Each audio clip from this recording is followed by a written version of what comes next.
गांव में एक बहुत ही सुनसान एरिया था। वहाँ पर माना जाता था कि वहाँ पर एक चुड़ैल का वास है। एक नवविवाहित जोड़ा वहाँ पर घूमने के लिए निकला।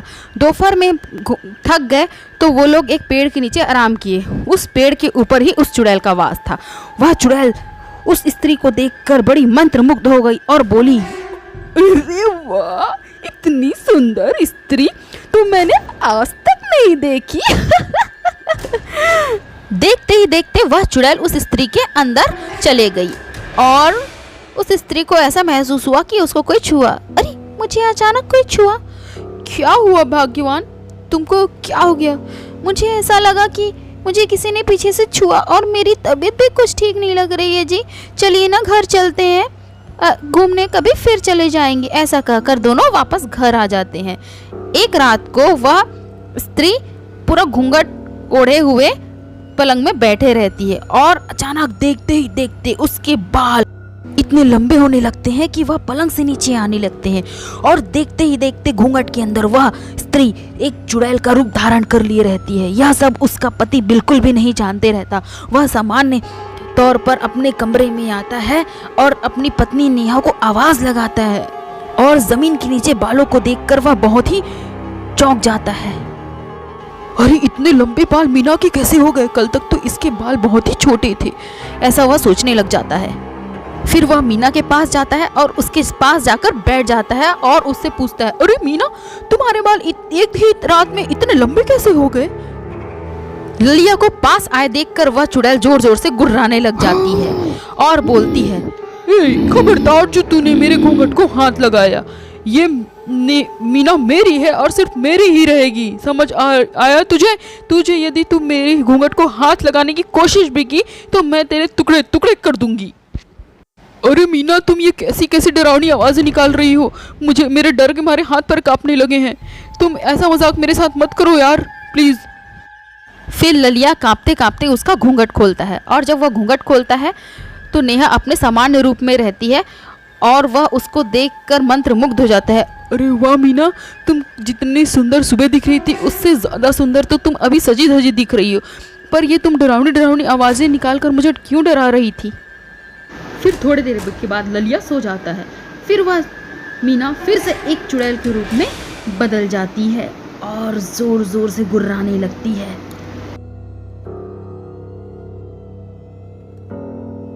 और थोड़ी देर बाद वह घर से बाहर निकलने लगती है।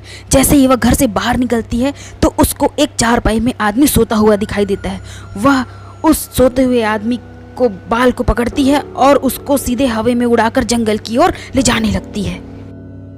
वह आदमी बेचारा चिल्लाते रह जाता है, लेकिन चुड़ैल उसको एक गुफा के अंदर ले जाकर एक पिंजड़े में बंद कर देती है।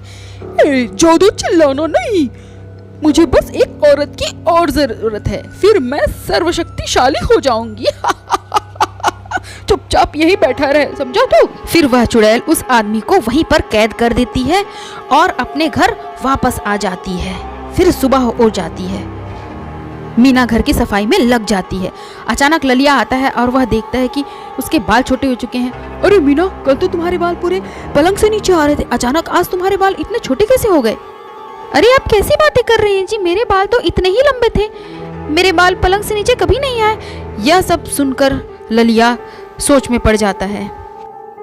उसको कुछ समझ नहीं आता। फिर रात होने पर फिर से वह कमरे के अंदर जाने लगता है तो वह फिर से देखकर चौंक जाता है, क्योंकि उसके बाल अब इतने लंबे हो चुके होते हैं कि वह पलंग से क्या पूरे कमरे से बाहर आ रहे होते हैं। अरे बाप रे बाप, ये मीना है कि कोई और है? इसके बाल तो अभी रात में इतने लंबे और दिन में छोटे हो जाते हैं। वह बुरी तरह डर जाता है और फिर से मीना के पास जाता है तो फिर से मीना घूंघट ओढ़े बैठे रहती है और वह पूछता है, अरे मीना देखो, तुम्हारे बाल फिर से आज लंबे हो गए। तुमने तो सुबह कहा था कि मेरे बाल छोटे हैं, फिर से आज ये लंबे कैसे हो गए? वह मीना को बहुत बार आवाज लगाता है, मीना मीना, क्या मैं पागल हूँ? मैं इतने जोर से बड़बड़ा रहा हूँ तो मुझे कुछ भी जवाब नहीं दे रही हो। वह गुस्से में उसका घूंघट खोलता है और वह हक्का बक्का रह जाता है। उसकी आंखें बाहर आ जाती हैं, उसके पैरों तले से जमीन खिसक जाती है, क्योंकि वह एक चुड़ैल के रूप में बदली हुई रहती है और वह चुड़ैल जोर जोर से गुर्राने लगती है। गुर्राने की आवाज से सुनकर ललिया बेहोश हो जाता है। आओ न राजा जी, क्या हुआ? डर के बेहोश हो गए क्या? फिर वह उठता है और वह सोचता है, अरे बाप रे बाप, आज तो मैं मर ही जाऊंगा। ये देखो, ये तो कोई चुड़ैल है, मेरी पत्नी चुड़ैल है। ये चुड़ैल के अंदर उसका क्या बताऊं मैं, कुछ समझ नहीं आ रहा है मुझे। ऐसा वह सोचते ही रहता है। हाँ जी, मैं ही तो आपकी पत्नी हूँ, आपने मुझे पहचाना नहीं क्या? कुछ याद आया? उस दिन तुम लोग एक पेड़ के नीचे रुके थे। उसी दिन से तेरी पत्नी के शरीर पर मेरा कब्जा हो चुका है। मैं हर रोज रात को उसके शरीर में प्रवेश कर जाती हूँ। यह सब ललिया सुनकर हक्का बक्का रह जाता है और फिर वह चुड़ैल फिर से बाहर जाती है, एक स्त्री को उठाती है और उसको फिर से हवा में उड़ाकर गुफा की ओर ले जाती है। बस आज रात की बात है, आज से मैं भी एक सुंदर स्त्री बन जाऊंगी। ऐसा कहकर उसको भी एक पिंजड़े में कैद कर ले। फिर ललिया कुछ गांव वालों लोग को इकट्ठा करता है और सारी बातें बताता है। फिर एक बूढ़े आदमी बोलते हैं, ये ठीक कह रहा है भाई, मैंने भी उस चुड़ैल को एक औरत को हवा में उड़ाते हुए देखा था। मैं भी सोचा कि यह कौन है, लेकिन वह एक चुड़ैल ही थी।